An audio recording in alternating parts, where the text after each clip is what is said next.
अस्सलाम वालेकुम friend, evo mean evolution channel पर सुफियान आपको खुशामदीद कहता है। दोस्तों, उम्मीद करता हूँ आप सब खैरियत से होंगे। दोस्तों, एक नया ज़बरदस्त टॉपिक लेके हाजिर हूँ, जिसका टॉपिक ये है कि आप डेनमार्क का वीज़ा एप्लीकेशन फॉर्म किस तरह से फिल करेंगे। दोस्तों, डेनमार्क का जो वीज़ा एप्लीकेशन फॉर्म है उसका स्टेप बाय स्टेप पूरी एक लाइव डेमो आपको दूंगा और बाकायदा वेबसाइट पे जाके ऑनलाइन पूरा प्रोसेस जो है लैपटॉप की स्क्रीन पे ए से लेके जेड तक पूरा एक प्रोसेस बताऊंगा कि आपने डेनमार्क का वीज़ा एप्लीकेशन फॉर्म ऑनलाइन किस तरह से फिल करना है। दोस्तों, डिटेल में जाने से पहले आपसे गुजारिश करूंगा कि मेरे चैनल को सब्सक्राइब कर लें ताकि आपको हर नई आने वाली वीडियो की अपडेट मिलती रहे।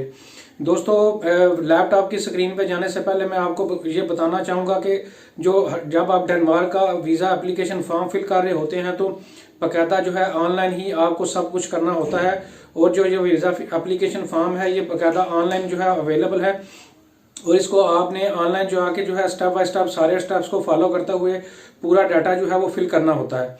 दोस्तों, जब आप पूरा डाटा फिल कर लेते हैं एट द एंड जो है आपने पेमेंट देनी होती है ऑनलाइन। आपने क्रेडिट डेबिट वीज़ा कार्ड से या मास्टर कार्ड से किसी भी आप डेबिट कार्ड से भी कर सकते हैं, क्रेडिट कार्ड से भी कर सकते हैं।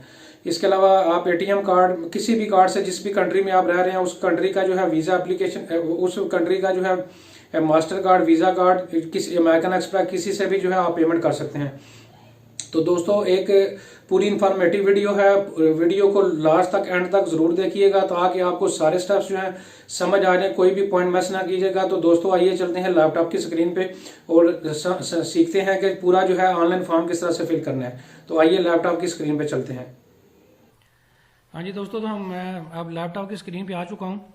तो दोस्तों, इसमें जो है सबसे पहले जो वीज़ा एप्लीकेशन ऑनलाइन आपने सबमिट करवानी होगी, जिसका जो है तरीकाकार ये होगा कि मैं लिंक नीचे डिस्क्रिप्शन में दे रहा हूँ या आप गूगल से भी डायरेक्ट जो है जाके सर्च कर सकते हैं। तो जब आप ओपन करेंगे लिंक को तो कुछ इस तरह से इंटरफेस आपके सामने आएगा। तो आपने सबसे पहले जो है रजिस्टर्ड करना होगा अपने आप को यहाँ पे। तो रजिस्टर्ड वाली ऑप्शन पे जब आप टिक करेंगे तो आपने अपना फर्स्ट नेम देना होगा, लास्ट नेम देना होगा, मोबाइल नंबर देना होगा। मोबाइल नंबर जो है आप इसलिए दे रहे हैं कि नीचे लिखा हुआ है कि अगर आप पासवर्ड भूल जाते हैं तो उसके बैकअप के लिए आपका मोबाइल नंबर ज़रूरी होगा। नीचे आप जो है अपना ईमेल एड्रेस देंगे, पासवर्ड देंगे, कंफर्म करेंगे और पासवर्ड में जो है आपका अल्फ़ाबेटिकल और न्यूमेरिक दोनों का कम्बिनेशन होना चाहिए और एक जो है अपर जो है अल्फ़ाबेटिकल जो है कैपिटल वर्ड्स में भी आप एक देंगे। इस देने के बाद जो है ये पूरा फिल करेंगे। फिल करने के बाद जो है जब आप क्रिएट यूज़र पे जो है टिक करेंगे,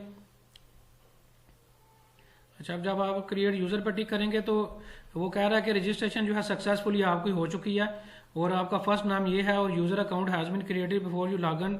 एक्टिव आपको करना होगा। तो एक्टिव करने के लिए जो है आपको मुझे एक ईमेल एड्रेस आई हो, ईमेल इसकी आई होगी, ये देखें ईमेल भी मुझे आ चुकी है कन्फर्मेशन की। तो ईमेल एड्रेस पे जो आप जाके इस लिंक को जो है खोलेंगे, ये देखें लिखा हुआ है जारिस की तरफ से जो है एम्बेसी की तरफ से ये वीज़ा अप्लाई के लिए वेबसाइट पे लिंक आ रहा है। इस लिंक पे जो है मैं जाके टिक करूँगा। टिक करने के बाद जो है अब दोबारा से ये देखें आपका अकाउंट हैज़ बीन एक्टिवेटेड हो चुका है। योर अकाउंट इज एक्टिवेटेड और क्लिक टू लॉगिन। तो अब मैं लॉगिन करूँगा।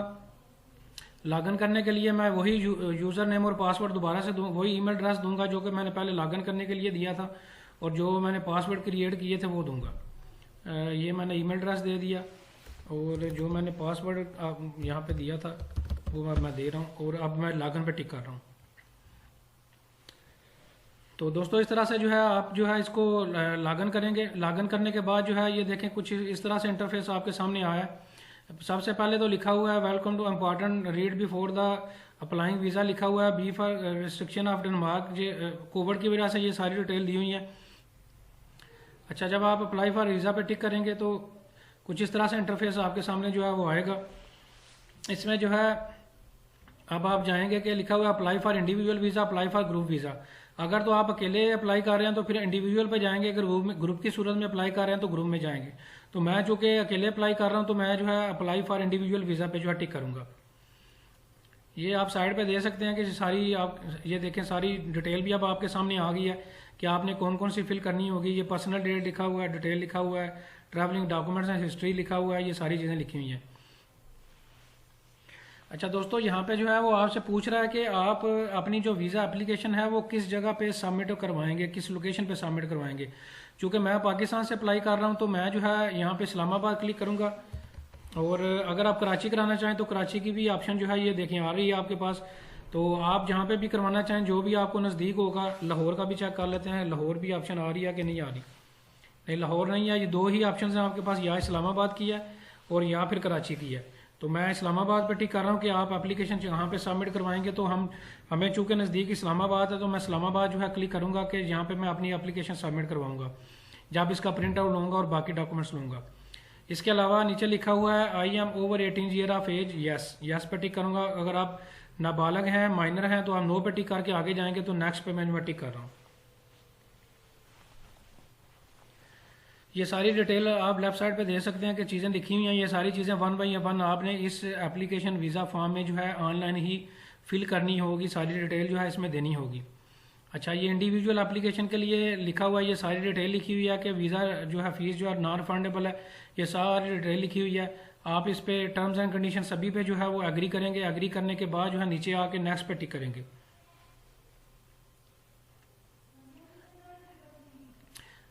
इसी तरह जो है अब आप आगे जो है आप देख सकते हैं कि अब ये ओपन हो रही है। इसमें लिखा हुआ है कि सर नेम का जो है मैं आपको बताऊंगा कि सर नेम, अगर मिसाल के तौर पर मेरा नाम अली भट्ट है तो भट्ट जो है मेरा सर नेम है। और सर नेम में हमेशा वो होता है जो आपके नाम के एंड वाला हिस्सा होता है, उसको जो है वो सर नेम कहा जाता है। तो सर नेम जो है यहाँ पे जो है मैं क्लिक करूँगा, ये अभी अपलोड हो रही है। तो जो ही अपलोड होती है तो जो है मैं ये सारा वीज़ा एप्लीकेशन फॉर्म जो है आपको, अच्छा मिसाल के तौर पे मेरा अली भट्ट नाम है तो भट्ट जो है मेरा सर नेम है। आगे लिखा हुआ है कि बर्थ के टाइम पे जब आप पैदा हुए तो उस वक्त क्या सर नेम था, उस वक्त मेरा सेम सर नेम था। अच्छा, फर्स्ट नेम जो भी होगा वो आप देंगे, अपना देंगे। दोस्तों इसमें यह ख्याल रखिएगा जब आप ये पूरी डिटेल दे रहे होंगे तो आपने पासपोर्ट के अकॉर्डिंगली देनी होगी, जो कि आपके पासपोर्ट पे लिखी हुई है, जो भी स्पेलिंग लिखे हुए हैं, जो भी नाम लिखा हुआ है उसके मुताबिक आप ये देंगे। तो आगे जो है I have checked my current sir name and first name और ट्रैवलिंग विद, इसको टिक करूंगा। डेट ऑफ बर्थ मेरे से पूछ रहा है, डेट ऑफ बर्थ मैं रैंडमली कोई भी एक डाल देता हूँ। अच्छा जी, रैंडमली मैं जो है 1980 की कोई एक डेट ऑफ बर्थ जो है वो मैं डाल देता हूँ यहाँ पे। अब आगे जो है वो नीचे अब ये लोड हो रही है। अब ये वो नीचे आपसे पूछ रहा है कि कंट्री ऑफ बर्थ, आप कौन से मुल्क में पैदा हुए थे। तो जो भी आपकी नेशनैलिटी होगी या बर्थ होगी, जो भी बर्थ का आपका कंट्री होगा तो वो आप टिक करेंगे। मैं पाकिस्तान टिक कर रहा हूँ। अगर आप इंडिया से हैं, बांग्लादेश से हैं, जहाँ की आप बर्थ है, या भूटान से हैं, श्रीलंका से हैं, तो वो फिल करेंगे। आगे लिखा हुआ place of birth, place of birth से मुराद है जिस सिटी में आप पैदा हुए थे उसका नाम लिखेंगे। आगे लिखा हुआ है नेशनल आइडेंटिटी कार्ड नंबर, तो ये आपका CNIC नंबर होगा, जो कि आप अपना कोई जो भी आपका CNIC नंबर होगा वो आप यहाँ पे जो है वो फिल करेंगे। तो मैंने एक नंबर जो है वो रैंडमली चूज़ कर लिया है। आगे लिखा हुआ है करंट नेशनैलिटी, कि आपके पास नेशनैलिटी कौन सी है। तो चूँकि मैंने पाकिस्तान टिक किया तो मेरे पास पाकिस्तान की ही नेशनैलिटी है, ये मैं टिक करूँगा। आगे nationality or the birth time के, जब आप पैदा हुए थे तो उस वक्त आपकी नेशनैलिटी कौन सी थी वो आप देंगे। उस वक्त भी मेरी नेशनैलिटी जो है वो पाकिस्तानी थी, तो मैं जो है पाकिस्तान टिक करूँगा। अच्छा, अदर नेशनैलिटी, अगर तो आपके पास कोई और नेशनैलिटी है पाकिस्तान के अलावा किसी और कंट्री की, तो आप जो है वो वाली यहाँ पे जो है वो वाली नेशनैलिटी टिक करेंगे, देंगे। अगर नहीं है तो आप इसको खाली छोड़ देंगे। आगे आपसे जेंडर पूछ रहा है, आप मेल हैं या फीमेल हैं, आप रेलिवेंट टिक करेंगे। आगे आपसे पूछ रहा है कि मैरिटल स्टेटस पूछ रहा है कि आप मैरिड हैं, अनमैरिड हैं, डिवोर्स्ड हैं, जो भी है वो आप टिक करेंगे। तो मेरे केस में मैरिड है तो मैं मैरिड पे टिक कर रहा हूँ। तो अब जो है मैं नेक्स्ट ऑप्शन पे जा रहा हूँ। दोस्तों इसी तरह वन बाई वन जो है सारी डिटेल अब आपने देनी होगी। अब वो आपसे घर का एड्रेस और कॉन्टैक्ट इन्फॉर्मेशन के पोर्शन पे जो है आपसे आ रहा है। तो मैं जो है रैंडमली यहाँ पे जो है कोई भी एक एड्रेस दे देता हूँ। अच्छा, मैं DHL लाहौर का एक रैंडमली एड्रेस दे रहा हूँ। ये पोस्टल कोड है, पोस्टल कोड चले मैं ये कर देता हूँ। अच्छा, सिटी आपने देना होगा, नीचे कंट्री लिखना होगा, ईमेल एड्रेस लिखना होगा। ईमेल एड्रेस भी चले मैं ये दे देता हूँ एक रैंडमली। अच्छा जी, आगे जो है वो आपसे मोबाइल नंबर पूछ रहा है। मोबाइल नंबर जो है सबसे पहले आप कंट्री कोड देंगे। कंट्री कोड देने के बाद जो है अपना जो मोबाइल नंबर होगा वो देंगे।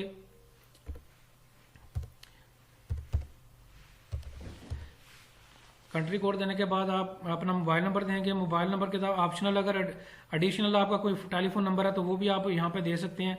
ये आपका होम और कॉन्टैक्ट एड्रेस वाला जो पोर्शन है ये भी फिल हो चुका है। ये देखें जो जो साथ साथ फिल हो रहा है। लेफ्ट साइड पे आप देख रहे होंगे कि डार्क ब्लू कलर का जो है ना वो होता जा रहा है और आपको दिखा रहा है कि जो है ये चीज़ें आप फिल कर चुके हैं।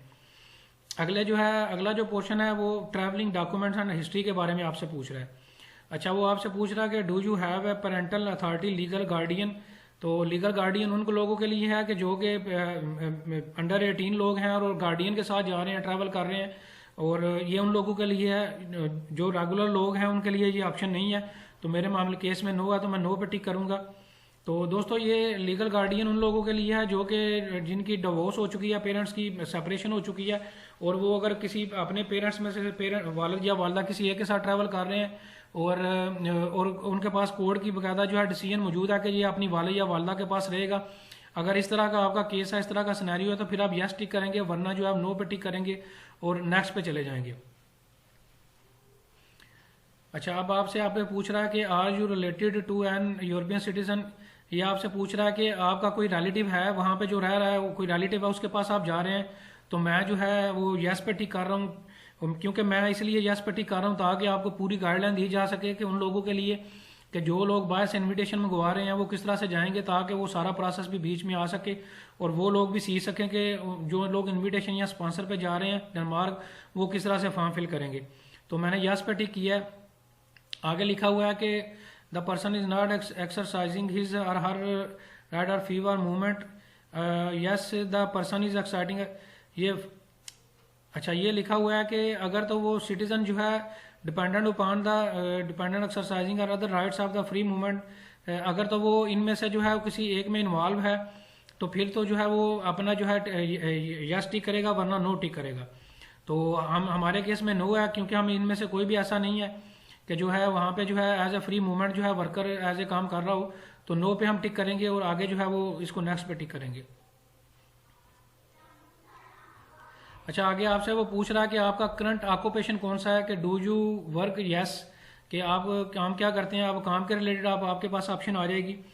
अच्छा, इसमें मैं आपको ये बताना चाहूँगा कि करंट ऑक्यूपेशन में चले मैं बता देता हूँ, चूँकि मेरा मार्केटिंग का फील्ड है तो मैं जो है मार्केटिंग लिखता हूँ कि मार्केटिंग की यहाँ पे ऑप्शन मौजूद है या नहीं। जहाँ चले मैं मैनेजर लिख देता हूँ। आपका जो भी फील्ड होगा वो अपनी फील्ड के रिलेटेड आप यहाँ पे आप लिखेंगे। अगर आप जॉब नहीं करते, बिजनेस करते हैं, तो फिर बिजनेस के रिलेटेड जो भी आपकी ऑप्शन आ रही होगी इसमें से आप टिक करेंगे। ऑप्शंस में भी आप देख सकते हैं कि हर तरह की ऑप्शंस है। Architect, artist, banker, blue collar job है, सिविल सर्वेंट है, ये गवर्नमेंट जॉब अगर कोई करते हैं जिन्होंने एनओसी लेना होता है वो है, कंप्यूटर एक्सपर्ट है, डिप्लोमेट है, फार्मर है, फैशन का कोई भी यानी पॉलिटिशियन है, ये सारी ऑप्शंस मौजूद है। जो भी जिसमें भी आप फॉल कर रहे होंगे वो जो है आप इसमें से टिक करेंगे। सारी ऑप्शंस मौजूद हैं, कोई भी ऑप्शन ऐसी नहीं है जो मिस हो। अच्छा, आगे यहाँ पे लिख रहा है कि आपकी जो नेचर ऑफ जॉब है वो क्या है। मैं यहाँ पे मार्केटिंग एंड सेल्स लिख देता हूँ। और आपकी जो है ये ऑप्शनल है, अगर आप देना चाहें तो दे सकते हैं, अगर नहीं देना चाहें तो नहीं दें। तो ये उन लोगों के लिए है जो अपना बिजनेस अगर कर रहे हैं वो भी दे सकते हैं, अगर बिजनेस नहीं कर रहे तब भी दे सकते हैं।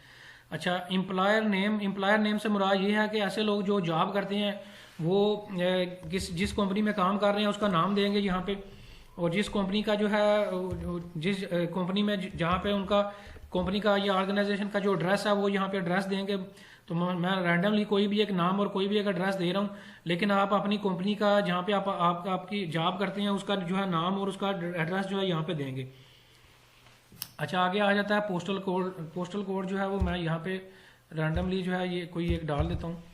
अच्छा, एम्प्लॉयर नीचे लिखा हुआ है एम्प्लॉयर्स सिटी के कौन से शहर में जो है वो रहता है। तो मैं जहाँ पे आप जॉब करते हैं तो मैं यहाँ पे कराची डाल देता हूँ। चलें, कराची डाल देता हूँ। अच्छा, एम्प्लॉयर्स कंट्री, अच्छा वो पाकिस्तान है। अच्छा, आगे फिर एम्प्लॉयर्स फ़ोन नंबर, ये आपने जो है नंबर देना होगा जिस भी ऑर्गेनाइजेशन में आप काम करते हैं उसका जो है आपने नंबर जो कंसर्निंग आपका इमीडिएट है या कोई और पर्सन है जो कि रिस्पॉन्सिबल होगा और जो आपका वेरीफाई करेगा कि ये वाकई हमारा एम्प्लॉई है, यहाँ पे जो है आप उसका जो है नंबर देंगे। ज़ाहिर है जब आपकी ये डॉक्यूमेंटेशन की वेरिफिकेशन हो रही होगी तो ऑनलाइन भी टेलीफोनिकली भी आपकी वेरिफिकेशन की जाएगी। जो भी आप यहाँ पे डिटेल देंगे, जिस जगह आप जॉब करते हैं या जिस भी ऑर्गेनाइजेशन में जॉब करते हैं, ये उसकी डिटेल है। अच्छा, अब आपसे वो ट्रैवलिंग डॉक्यूमेंट्स के बारे में जो है इसकी डिटेल पे हम जा रहे हैं। अब नेक्स्ट जो आगे पोर्शन है वो ट्रैवलिंग डॉक्यूमेंट्स के बारे में है। अच्छा, ये पासपोर्ट के बारे में पूछ रहा है कि आपके पास कौन सा पासपोर्ट है। अगर तो आप आम शहरी हैं तो ज़्यादा लोगों के पास ऑर्डिनरी पासपोर्ट होता है, ऑलमोस्ट 95% लोगों के लिए पास यही पासपोर्ट होता है। अगर आप सरकारी जॉब करते हैं तो आपके पास ऑफिशियल पासपोर्ट होगा। अगर आप डिप्लोमेटिक हैं तो फिर उसका डिप्लोमेटिक पासपोर्ट आपके पास होगा। तो मेरे पास चूंकि आम पासपोर्ट है, रेगुलर पासपोर्ट है, रेगुलर पासपोर्ट वाली ऑप्शन में आप ऑर्डिनरी पासपोर्ट जो है जाके लिखेंगे। अच्छा, यहाँ पे जो है आपने पासपोर्ट का नंबर देना होगा। तो मैंने रैंडमली यहाँ पे एक पासपोर्ट का नंबर लिखा हुआ है, वो यहाँ से मैं कॉपी करके यहाँ पे जो है वो पेस्ट कर रहा हूँ। अच्छा, अब ये आपसे पूछ रहा है कि आपका पासपोर्ट कहाँ से इशू हुआ था, तो किस कंट्री से इशू हुआ था। तो मेरा जो है पाकिस्तान से इशू हुआ था। आपका जहाँ पे भी इंडिया, पाकिस्तान, बांग्लादेश जहाँ से भी होगा, जो जिस भी कंट्री में से इशू हुआ होगा वो आप लिखेंगे। अच्छा, यहाँ पे अब आपसे वो पूछ रहा है कि आपका पासपोर्ट की इशू डेट और एक्सपायरी डेट पूछ रहा है। पहले जो है आप इशू डेट देंगे कि मिसाल के तौर पे मैं कहता हूँ जी 1 जनवरी 2019 में जो है मेरा पासपोर्ट जो है बना था।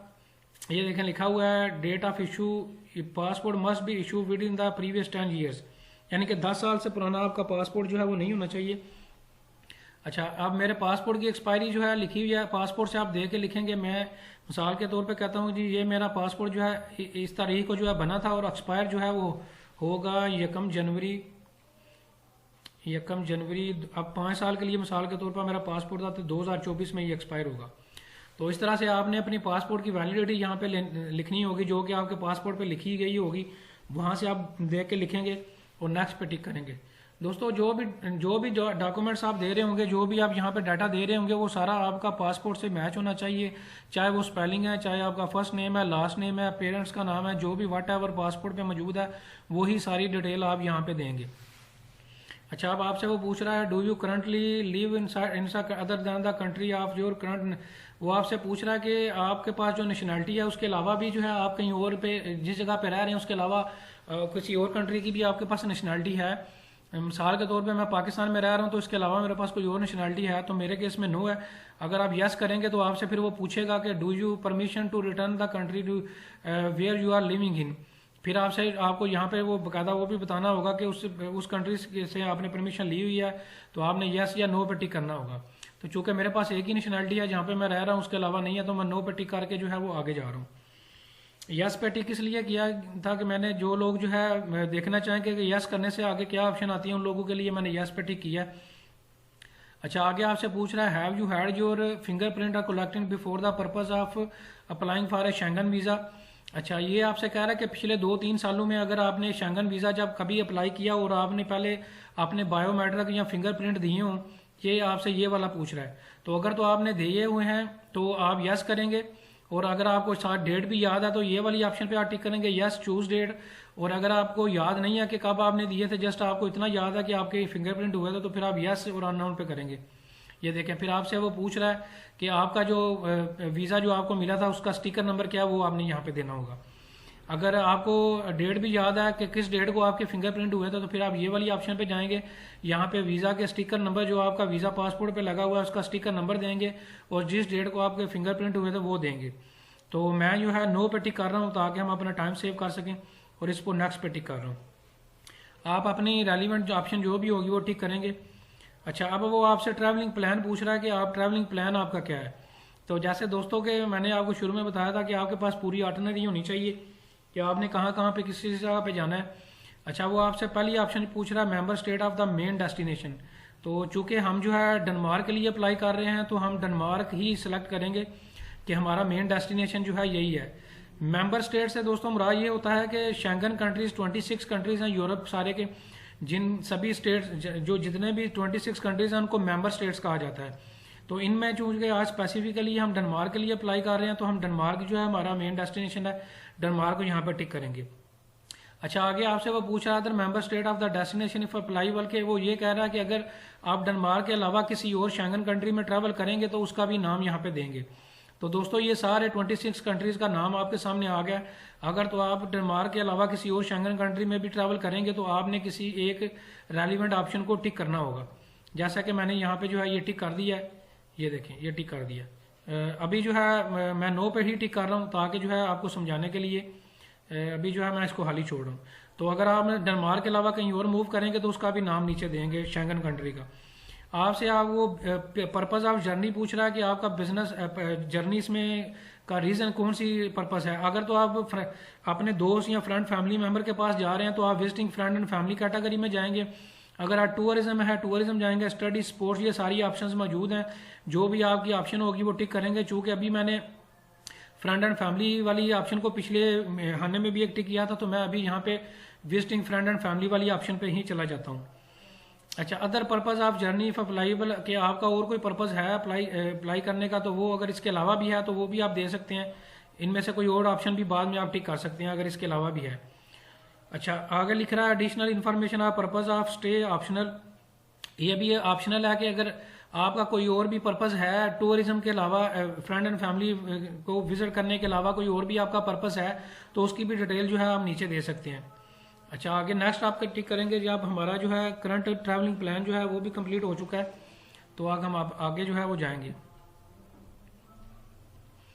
अच्छा, अब आपसे वो करंट ट्रैवलिंग प्लान पूछ रहा है, बाकायदा पूरी डेट आपसे पूछेगा। दोस्तों, आप जो है हमसे जो है वो ये पूरी डिटेल जो है वो पूछ रहा है कि हमारी ऑर्डिनरी क्या है और पूरी डिटेल क्या है ट्रैवलिंग ट्रिप की। तो सबसे पहले जो है वो पूछ रहा है नंबर ऑफ एंट्रीज के, आप जो है आपकी सिंगल एंट्री होगी, डबल एंट्री होगी या मल्टीपल एंट्री होगी। तो मैं सिंगल एंट्री के लिए अप्लाई कर रहा हूँ। अच्छा, अब आपसे वो पूछ रहा है कि आप कौन सी डेट को जो है वो ट्रैवल करेंगे। अच्छा, ये यहाँ पे जो भी आपने डेट जो है जिस डेट को ट्रैवल कर रहे होंगे वो आपने सेलेक्ट करनी होगी। मैं मिसाल के तौर पे जो है यहाँ पे दे देता हूँ 10 फरवरी दे देता हूँ, 2021 दे देता हूँ कि 2021 को जो है मैं ट्रैवल करूँगा 1.5-2 माह के बाद। ये यहाँ पे आगे आपसे वो पूछ रहा है कि intended date of departure from the Schengen area after the first intended date, कि आप जो है वापस कब आएंगे। ये आपसे वापसी की डेट जो है वो पूछ रहा है। तो वापस चूँकि मैंने लिखा है 10 तारीख लिखी है, तो अब 10 दिनों का ट्रिप मैं लिखता हूँ यहाँ पे 20 फरवरी को जो है मैं वापस आऊँगा। 10 दिन का मेरा ट्रिप होगा और जो है मैं ये इस डेट को जो है मैं वापस आऊँगा। अच्छा, आपसे वो पूछ रहा है कि which Schengen country will your first enter first, कि आप शेंगन जितने भी 26 कंट्रीज़ हैं उनमें से सबसे पहले जो है कौन से एंट्री आपकी फर्स्ट एंट्री कौन से शेंगन स्टेट में होगी। तो चूंकि हम डेनमार्क के लिए अप्लाई कर रहे हैं तो हम जो है यहाँ पे डेनमार्क ही देंगे। आप नेक्स्ट टिक करेंगे। अच्छा, अब आपसे जो है ये सारा उसने आर्टनरी वगैरह पूछ लिया है कि आप कौन सी डेट को आएंगे, कब वापस जाएंगे। अब जो है ये हमें अगला पोर्शन जो समरी का पोर्शन है उस पर लेके जाएगा। अच्छा, अब वो आपसे पूछ रहा है entry permit for the final country of your destination. तो हमारा जो है फाइनल डेस्टिनेशन भी वही है जो कि हमारा अगर आप मतलब डेनमार्क के बाद जो है किसी और जगह किसी और शेंगन स्टेट में जाना चाह रहे हैं तो फिर जो है उसकी भी आपको डिटेल देना होगी। तो हमारा for the final country of, अच्छा ये आपसे पूछ रहा है कि आप जो है वापस जो applicant if you are only transiting through the Schengen state do you have any enter for the final Schengen country. तो हमारे पास नहीं है, चूंकि हम नो पे टिक करेंगे। अगर आप किसी और शेंगन कंट्री में डेनमार्क के जाने के बाद जो है वो जाएंगे तो आप जो है फर्दर उसकी भी डिटेल देंगे कि मिसाल के तौर पे अगर डेनमार्क से जो है आप स्वीडन जा रहे हैं तो यहाँ पे आप स्वीडन लिखेंगे और किस डेट से लेके किस डेट तक होंगे वो भी आपने डिटेल देनी होगी। तो अगर आप जस्ट डेनमार्क के लिए जाएंगे तो यहाँ पे आप नो टिक करके डेनमार्क से ही वापस आएंगे, नो टिक करके जो है नेक्स्ट ऑप्शन पे चले जाएंगे। ये उन लोगों के लिए है जो कि मल्टीपल शेंगन स्टेट्स में जो है विजिट करना चाहते हैं, उन लोगों के लिए है। अच्छा, आगे आपसे पूछ रहा है someone invited to the Schengen area.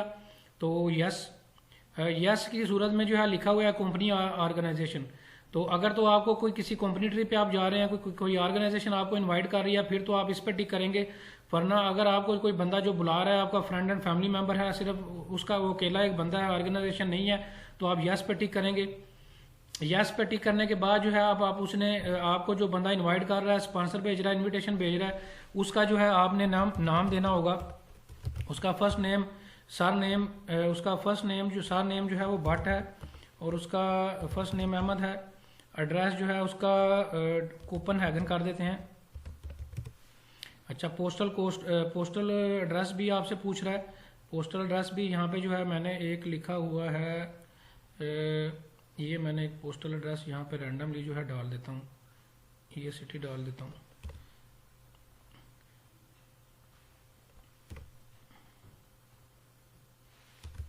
Copenhagen.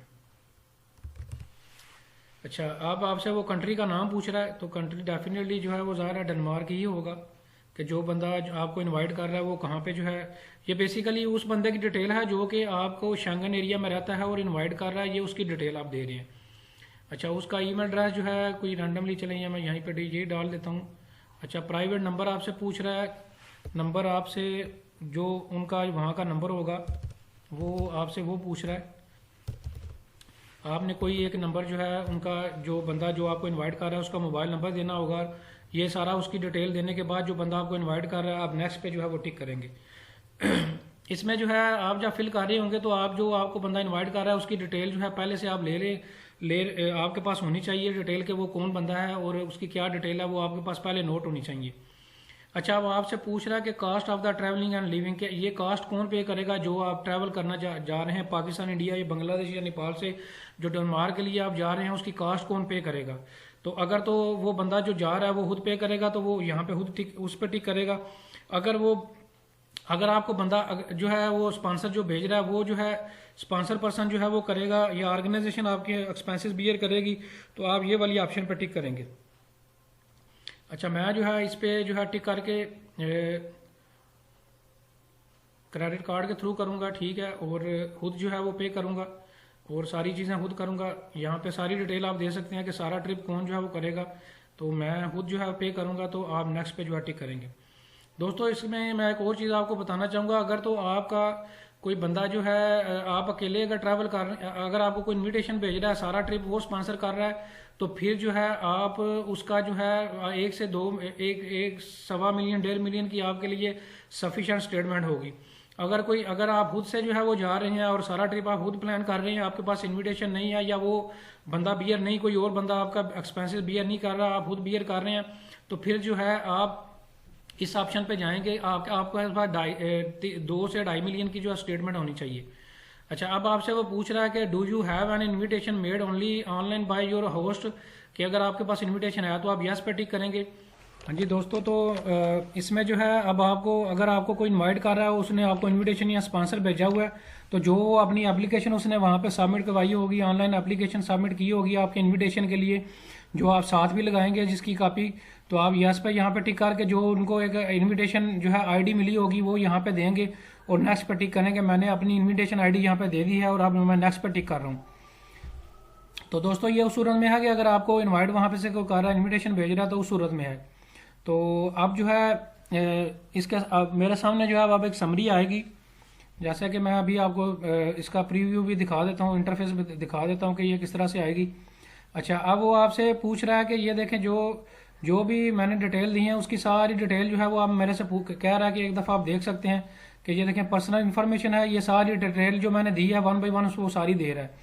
इसी तरह आपको पूरी समरी, अभी तक आपने जितना भी फॉर्म फिल किया है उसकी पूरी एक समरी जो है आपको ये दिखाएगा, जो कि आपको नज़र भी आ रही है। यहाँ पे ये देखें यहाँ पे आपको ट्रैवलिंग प्लान आपको बता रहा है कि आप कहाँ पे जाएंगे, कब आएंगे, जो भी डिटेल अभी तक आपने दी है ये सारी वो आ रही है।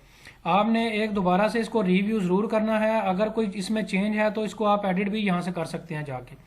लेकिन जब अगर आपने इसको यहाँ से एडिट नहीं किया और अगर आगे चले गए पेमेंट की ऑप्शन पे, तो फिर ये डिटेल जो है ये आपकी, अगर आपने को गलत दे दिया तो वो उसमें करेक्शन फिर नहीं हो सकेगी। तो इसलिए जो है बेहतर यही है कि जो आप इस ऑप्शन पे जाके जो है एक दफ़ा सारा रिव्यू कर लें, देख लें अच्छी तरह के कोई चीज़ मिस तो नहीं है। तो अगर आपका डाटा सारा ओके हो तो फिर जो है आप पेमेंट वाली ऑप्शन पे जो है आगे टिक करेंगे। यहाँ से भी पेमेंट वाली ऑप्शन पे जा सकते हैं, ये ओपन ऑल पे आप जाके जो है सभी पे जाके एडिट कर सकते हैं। जब आप ओपन ऑल करेंगे तो वहाँ से जाके आप एडिट कर सकते हैं। अब जो है मैं सारी डिटेल मैंने चूँकि दे दी हुई है, मेरी डिटेल जो है सारी अगर ओके है तो फिर मैं पेमेंट वाली ऑप्शन पे जाऊँगा और पेमेंट वाली ऑप्शन पे जाके टिक करूँगा। अच्छा, अब आपसे वो आपको बाकायदा बता रहा है कि जो है आपको मोस्ट एप्लीकेंट मस्ट फी जो है complete online application flow 80 pound जो है 80 यूरो जो है वो आप पे करेंगे। मोस्टली जो एप्लीकेंट होते हैं, जो नॉर्मल वीज़ा एप्लीकेशन फ़ी होती है वो 80 पाउंड होती है। और ऐसे लोग जिनकी एज जो है 11 से 6 साल के दरमियान होती है, वो जो है उनकी जो फ़ी होती है वो 40 पाउंड होती है, 40 यूरो होती है, सॉरी। इसी तरह जो है ऐसे लोग जो कि 6 ईयर से बिलो होते हैं उनकी जो है वो फ्री होती है।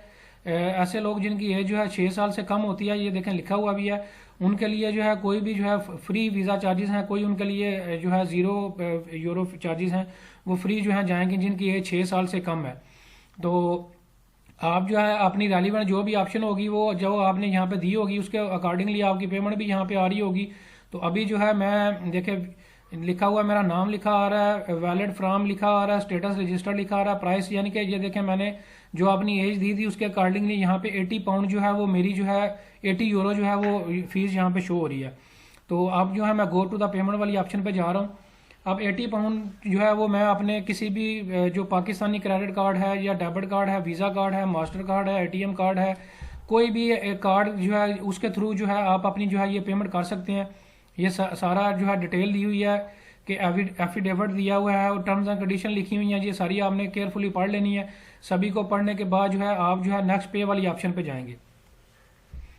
ये सारा एफिडेविट आपने अच्छे तरीके से पढ़ लेना है और इसके बाद जो है पेमेंट वाली ऑप्शन पे जाएंगे। तो पेमेंट वाली ऑप्शन पे जो है दोस्तों आप जो है कोई भी किसी भी कंट्री का जो ये देखें अब आपके पास ऑप्शन आ गई है, ये 595 जो है ये बनते हैं जो क्राउन है, डेनमार्क के क्राउन है। अगर €80 को जो है कन्वर्ट किया जाए तो 595 जो है वो डेनमार्क के जो है क्रोने ये जो है ये बनते हैं टोटल इतने। तो अब वो आपसे पूछ रहा है कि आप किससे पे करेंगे। अगर आपके पास मास्टर कार्ड है, वीज़ा कार्ड है, जो भी आपके पास बैंक का ATM कार्ड, डेबिट कार्ड कोई भी होगा उसके फ्रंट और बैक पेज पे लिखा होता है कि ये वीज़ा कार्ड है या मास्टर कार्ड है। आप जिस भी कंट्री में रह रहे हैं आपके पास कोई ना कोई वीज़ा या मास्टर कार्ड ज़रूर होगा, चाहे वो बैंक का ATM कार्ड है, डेबिट कार्ड है, क्रेडिट कार्ड है। तो मैं चले रैंडमली जो है कोई एक ऑप्शन सेलेक्ट कर रहा हूँ। यहाँ पे जो है मैं अब अपना कार्ड नंबर दूंगा, कार्ड की एक्सपायरी दूंगा। कार्ड की बैक साइड पे एक 3 फिगर का नंबर लिखा होता है, वो CVC नंबर होता है आपका। एक्सपायरी डेट आपके कार्ड के फ्रंट पेज पे लिखी होती है और एक्सपायरी ईयर भी वहीं पे लिखा होता है, मंथ और ईयर। और जो CVC और CVV जो है ये आपकी कार्ड की बैक साइड पे जो है वो लिखा होता है, 3 फिगर होते हैं, ये वो वाले आप यहाँ पे देंगे और वैलिड पेमेंट के ऑप्शन पे जाएंगे तो आपको लोकल करेंसी में जो भी रेट बन रहा होगा उसके अकॉर्डिंगली आपकी फ़ी पे हो जाएगी। जब आपकी फ़ी पे हो जाएगी तो आपको जो है बाकायदा कंफर्मेशन की एक ईमेल आएगी आपके ईमेल एड्रेस पे जो कि आपने दिया होगा और आपको जो है बाकायदा उसकी कंफर्मेशन भी मिलेगी और बाकायदा जो आपका जो ईमेल एड्रेस आपने जो भी डिटेल दी होगी, जो visa application form online fill किया होगा उसका भी जो है ईमेल जो है आपको हार्ड कॉपी की सूरत में जो है इसी वक्त आप डाउनलोड कर सकेंगे जब आप पेमेंट दे देंगे। तो दोस्तों जस्ट आप यहाँ पे पेमेंट करेंगे तो बाकी सारा प्रोसेस आपका कंप्लीट हो चुका होगा। तो दोस्तों मैं उम्मीद करता हूँ कि आपको आज की वीडियो पसंद आई होगी। अगर इसके बावजूद भी आपका कोई क्वेश्चन है तो आप कमेंट सेक्शन में जो है वो मेरे से पूछ सकते हैं। Thank you very much. मिलते हैं अगली वीडियो और अगले टॉपिक के साथ। बहुत शुक्रिया।